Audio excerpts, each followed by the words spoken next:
राधे राधे दोस्तों। आज हम आपको सुनाएंगे होनी बड़ी बलवान होती है।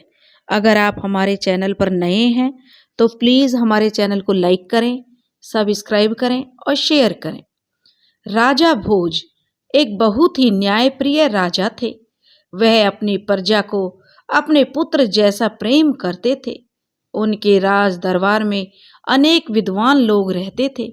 राजा भोज को चापलूसी करने वाले लोगों से हमेशा दूर रहते थे और उन्हें चापलूस करने वाले लोग बिल्कुल भी पसंद नहीं थे।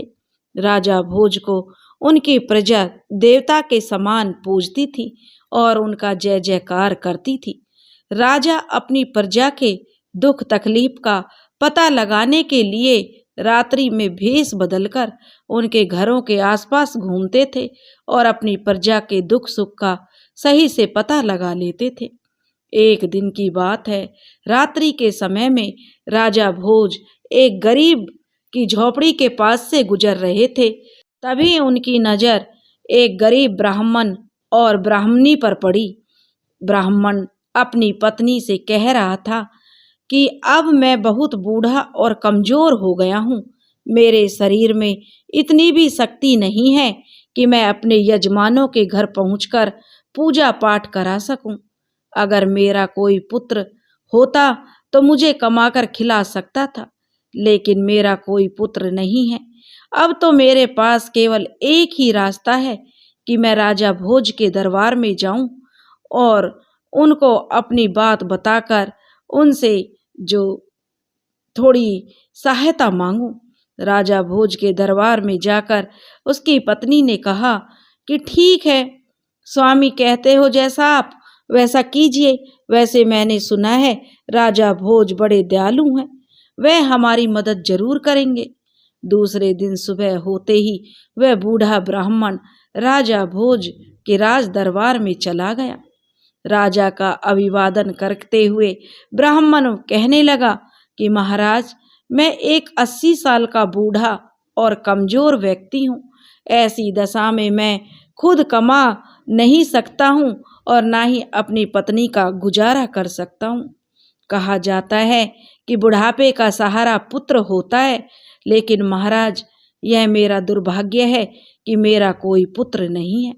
राजन, अब मेरी स्थिति ऐसी है कि मैं 2 वक्त की रोटी भी नहीं कमा सकता। 2 वक्त की रोटी भी मुझे मिलना मुश्किल हो गया है। राजा भोज ने उस ब्राह्मण की गरीबी का पता तो राजा भोज को रात में ही लग गया था, इसलिए राजा भोज ने 100 सोने और चांदी के सिक्के उस गरीब ब्राह्मण को दिलवा दिए। उस ब्राह्मण के पास अब इतना धन आ चुका था कि वह अब सुखपूर्वक अपना जीवन व्यतीत कर सकता था। वह ब्राह्मण खुशी खुशी अपने घर की तरफ चल दिया और वह सोने और चांदी के सिक्के पाकर बहुत प्रसन्न था। वह अपने घर पहुंचा और घर पहुंचकर उसने सोने और चांदी के सिक्के एक लकड़ी की संदूक में रख दिए। किंतु रात्रि में एक विचित्र घटना घटी। सुबह जब ब्राह्मण ने संदूक खोला तो सारे सोने और चांदी के सिक्के गायब थे।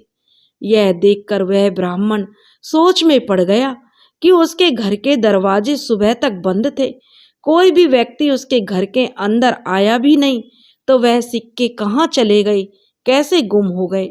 अब वह ब्राह्मण बहुत दुखी हुआ और फिर दूसरे दिन राजा भोज के दरबार में पहुंच गया। ब्राह्मण ने राजा को रात की सारी घटना का हाल बताया। राजा ने दूसरी बार भी उसे 100 सोने और 100 चांदी के सिक्के दिए। दोबारा सोने चांदी के सिक्के पाकर जो ब्राह्मण बहुत खुश हो गया। अब ब्राह्मण उन सिक्कों से अपना नया घर बनवा सकता था, किंतु होनी को तो कुछ और ही मंजूर था।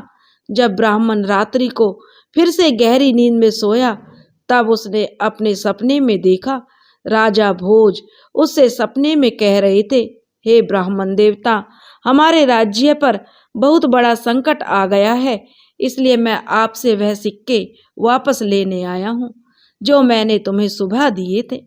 ब्राह्मण ने खुशी खुशी वह सोने चांदी के सिक्के राजा को लौटा दिए।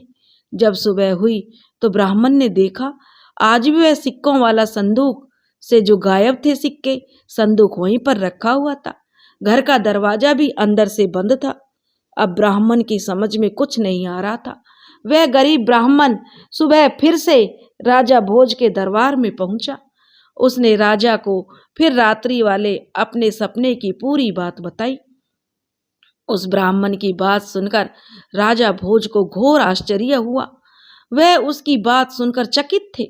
राजा ने अपने कोषाध्यक्ष को आदेश दिया कि उस ब्राह्मण को फिर से 100 सोने और चांदी के सिक्के दोबारा दिए जाएं। राजा की आज्ञा का पालन हुआ। ब्राह्मण सोने और चांदी के सिक्के लेकर खुशी खुशी अपने घर पहुंच गया।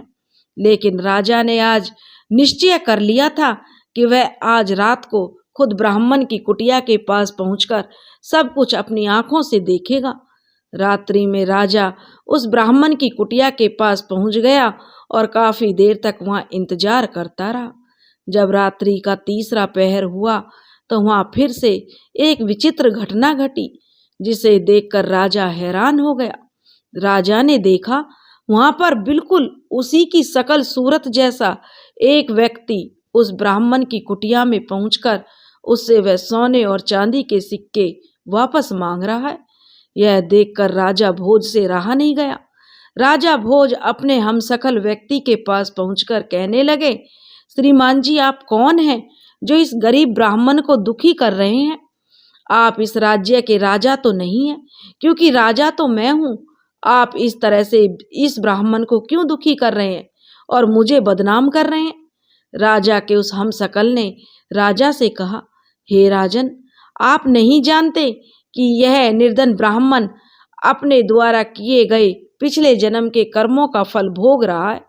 इसी कारण इस ब्राह्मण का यह सारा धन गायब हो जाएगा या किसी इसका बना बनाया घर गिर जाएगा। यह ब्राह्मण इस धन का उपयोग नहीं कर पाएगा, क्योंकि सुख भोगना इसके भाग्य में नहीं है। राजन, हर व्यक्ति को उसके पूर्व जन्म में किए गए कर्मों का फल भोगना पड़ता है।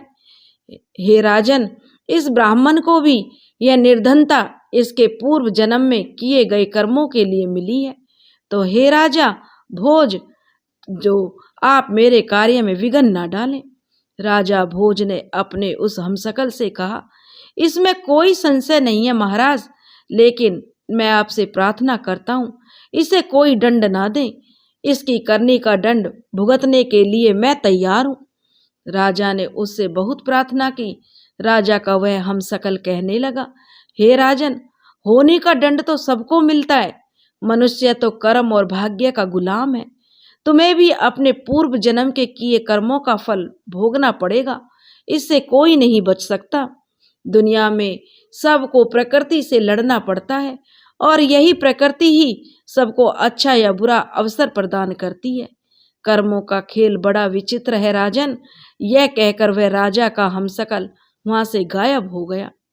और एक दिन राजा अपने सबसे तेज घोड़े, जो कि बहुत ताकतवर घोड़ा था राजा का और बहुत प्रिय घोड़ा था, उस पर सवार होकर जंगल में शिकार खेलने चले गए। राजा के साथ कुछ सिपाही भी थे। सारा दिन शिकार की तलाश करते करते राजा अपने राज्य की सीमा के पार पहुंच गए। राजा के सिपाही राजा से पीछे छूट गए। तभी उस घोड़े ने एक ऊंची पहाड़ी से छलांग लगा दी।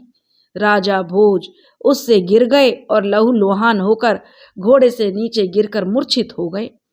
उनका मुकुट भी गिर गया। राजा भोज को जब होश आया तो उन्होंने देखा कि वह पड़ोसी राजा के सिपाहियों के कब्जे में है। सिपाहियों ने उनसे पूछा कि तुम कौन हो और यहाँ कैसे आए? राजा भोज की जुबान बंद हो गई थी। इस कारण राजा ने कुछ कह भी नहीं पा रहा था। अचानक से वह बोल ही नहीं पा रहा था। दूसरे राज्य के सिपाहियों को जब कोई उत्तर नहीं दिया तो इस पर उन सिपाहियों ने राजा को हमलावर शत्रु समझकर उन्हें बहुत मारा पीटा और घायल कर दिया। इसके बाद उन्हें घायल करके नगर के बाहर सुनसान जगह पर फेंक दिया। तभी राज्य का रहने वाला गंगू तेली वहां से गुजर रहा था। जब गंगू तेली की नजर घायल राजा भोज पर पड़ी तो वह घायल राजा को उठाकर अपने घर ले गया। यह राजा के भाग्य की विडंबना ही थी कि भाग्य ने उस राजा को गंगू तेली के घर पहुंचा दिया। गंगू तेली ने राजा के जख्मों की मलहम पट्टी की। उसके बाद राजा भोज को जब होश आया तो उसने अपने जीवनदाता को देखा, लेकिन राजा तो बेजुबान हो चुका था। गंगू तेली राजा को देखते ही समझ गया कि यह कोई कुलीन व्यक्ति है जो भाग्य का मारा है। इसे शत्रु समझकर सैनिकों द्वारा पीटा गया है।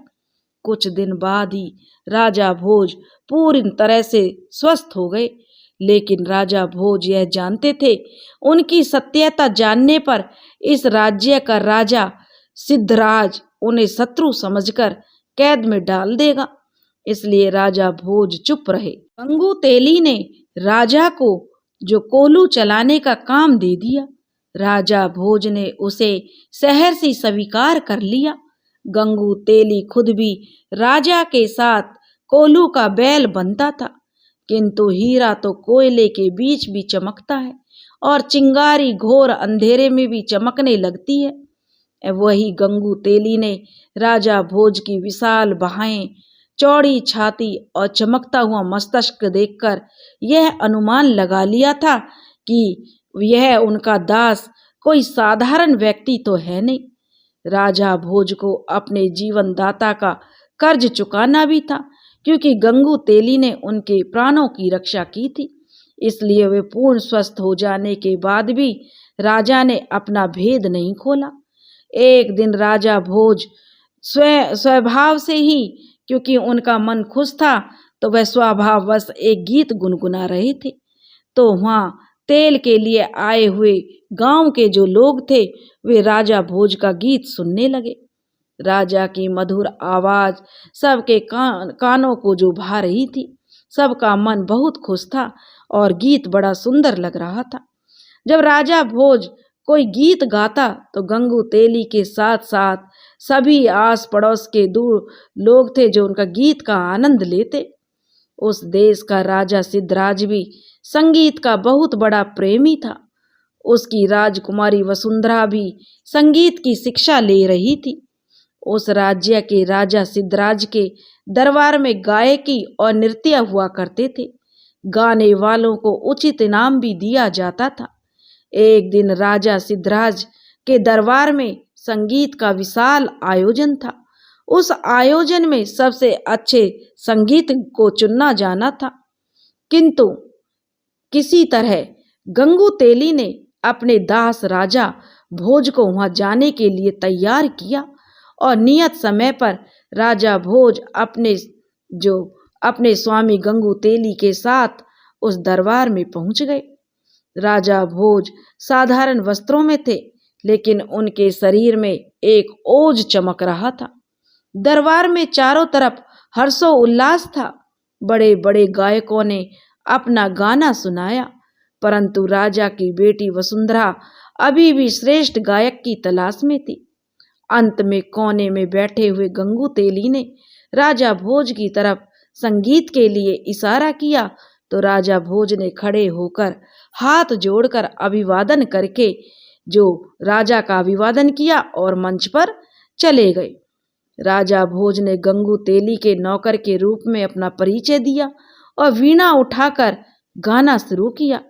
राजा का गाना सुनकर दरबार में बैठे हुए सभी लोग मंत्रमुग्ध हो गए। चारों तरफ से वाह वाह की आवाजें आने लगी। राजा का गाना सुनकर राजकुमारी वसुंधरा खुशी से चिल्लाकर कहने लगी, महान गायक, सर्वश्रेष्ठ गायक। पहली बार खुली सभा में राजकुमारी वसुंधरा का इस तरह चिल्लाना राजा सिद्धराज और राज दरबारियों को बहुत अजीब लगा। राजकुमारी पर तो जैसे संगीत का जादू छा गया था। वह खड़ी होकर फिर चिल्लाने लगी, यही है मेरा गायक, यही है श्रेष्ठ संगीतज्ञ। राजा को यकीन नहीं हो रहा था कि राजकुमारी वसुंधरा एक साधारण आदमी को इस तरह अपना मान लेगी। अपना मान लेने और विजयी मान लेने का मतलब था अपना जीवन साथी मान लेना। राजा सिद्धराज ने राजकुमारी वसुंधरा से कहा कि बिना किसी का वंश जाने इस तरह तुम्हारा कहना उचित नहीं है राजकुमारी, क्योंकि तुम कोई साधारण वंश से नहीं हो, इस राज्य की राजकुमारी हो। राजा की बात सुनकर राजकुमारी ने कहा कि हे पिताजी, यह कोई साधारण व्यक्ति नहीं है, यह कुलीन वंश का राजकुमार है। आप चाहें तो इसकी परीक्षा लेकर देख लो।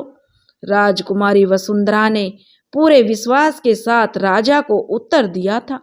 राजकुमारी का मन कह रहा था यह कोई साधारण व्यक्ति नहीं है।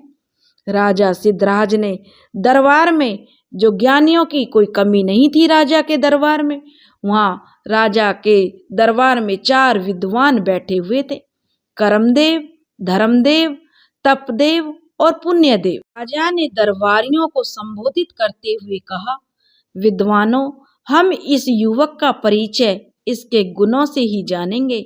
हमारे 4 विद्वान ही इस श्रेष्ठ गायक का चुनाव करेंगे जिसे राजकुमारी वसुंधरा ने पसंद किया है, और जब यह अपने गुणों में खरा उतरेगा तभी राजकुमारी वसुंधरा इसे पसंद करेंगी।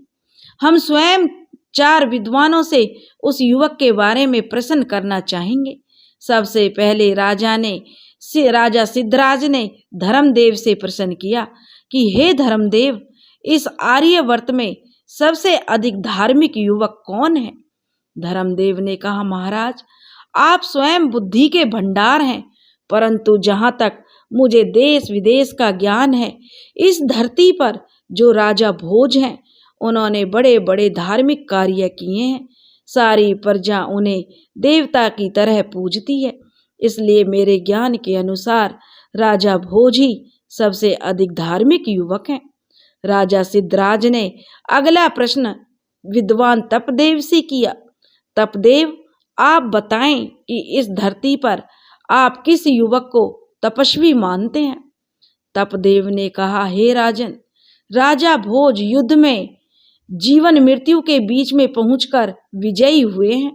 ऐसे वीर को मृत्यु भी आसानी से नहीं छू सकती, इसलिए मेरे ज्ञान के अनुसार राजा भोज ही सबसे बड़े तपस्वी हैं।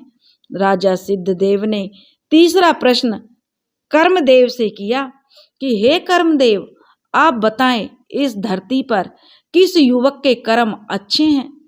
कर्मदेव ने राजा महाराज से कहा कि मुझे ज्ञान है महाराज, जहां तक तो राजा भोज के कर्म बहुत अच्छे हैं। राजा सिद्धराज ने अब अंतिम प्रश्न पुण्यदेव से किया कि हे पुण्यदेव, आप बताएं कि ऐसा कौन सा पुण्य आत्मा युवक है जो हमारी सभा में आकर हमारे सामने हमारी राजकुमारी वसुंधरा का पानी ग्रहण कर सके। तो पुण्यदेव ने भी कहा कि हे महाराज, इस धरती पर तो ऐसी पुण्य आत्मा राजा भोज ही हैं। उनके पुण्य की कहानियां अनेक हैं, वह सबसे महान है। पुण्यदेव ने स्पष्ट किया। अब सारे दरबार में सन्नाटा था कि अब इस युवक का क्या होगा। राजा भोज तो बिल्कुल शांत और गंभीर खड़े थे। राजा सिद्धराज ने उस युवक से पूछा कि तुम अच्छे कलाकार अवश्य हो, परंतु तुमने हमारे सभासदों का निर्णय सुन लिया ना? हमारी बेटी ने न जाने कैसे अचानक दरबार में यह अभद्रता क्यों कर डाली। हमारी बेटी केवल राजकुमार भोज के लिए ही अनुकूल है। हमारे विद्वानों के अनुसार राजा भोज में ही यह 4 गुण है, धर्म, कर्म, तप और पुण्य मौजूद है। उस युवक ने कहा, नहीं महाराज, हमारी धृष्टता क्षमा करें। राजा भोज के गुणों से भी बड़ी कोई शक्ति है जो महान व्यक्तियों को भी अपने वश में रखती है। अब राजा सिद्धराज चिल्लाते हुए बोले कि तुम हमारे विद्वानों का अपमान कर रहे हो।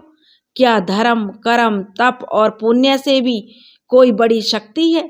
राजा ने उस युवक को कहा, तुमको पता नहीं हमारे विद्वानों का अनादर करने का क्या दंड होता है? वह युवक बोला, महाराज, दंड तो बुरे कर्मों का मिलता है, सत्य बोलने पर नहीं। सत्य बोलने पर तो इनाम मिलता है। युवक की बात सुनकर सभी सभा में ठहाके लगाकर हंसने लगे। राजा सिद्धराज ने कहा, इसका क्या मतलब है और कैसा इनाम? उस युवक ने कहा, महाराज, धर्म, कर्म, तप और पुण्य से भी बड़ी जो शक्ति होनी है वह है भाग्य। राजा भोज अभी भी इन सब गुणों के होने के बावजूद भी दर बदर की ठोकरें खा रहा है। होनी बड़ी प्रबल है महाराज, होनी को कोई नहीं टाल सकता। राजा सिद्धराज ने कहा, क्या तुम ही राजा भोज हो युवक? तो युवक ने कहा, हाँ महाराज, मैं ही राजा भोज हूँ। यह सब होनी का खेल है जो आज मैं आप सबके बीच हूँ। राजा भोज ने ब्राह्मण और शिकार की सारी बात राजा को कह सुनाई। उन्होंने राजा से बताया कि महाराज, आपके सैनिकों ने मुझे मारकर फेंक दिया था, पर यह तो भला हो मेरे जीवन दाता गंगू तेली का, जिन्होंने मेरे प्राण बचाए, पर मैंने इन्हें भी अपना परिचय ना देकर इनकी दास्ता को स्वीकार कर लिया। सारी सभा में यह सुनकर हर्ष की लहर दौड़ गई। पूरी सभा में राजा भोज के जय जयकार होने लगी। इसी के साथ राजकुमारी वसुंधरा ने राजा भोज के गले में वरमाला डाल दी और राजा भोज के साथ राजकुमारी वसुंधरा का विवाह हो गया। राजा भोज और राजकुमारी वसुंधरा का विवाह पूरे विधि विधान के साथ हुआ था। इस समय होनी राजा भोज पर बहुत प्रसन्न थी। हर व्यक्ति की जुबान पर एक ही बात थी, कहाँ राजा भोज और कहाँ गंगू तेली। दोस्तों, आपको हमारी कहानी पसंद आई हो तो प्लीज़ ज़्यादा से ज़्यादा शेयर करें, लाइक करें, सब्सक्राइब करें। राधे राधे।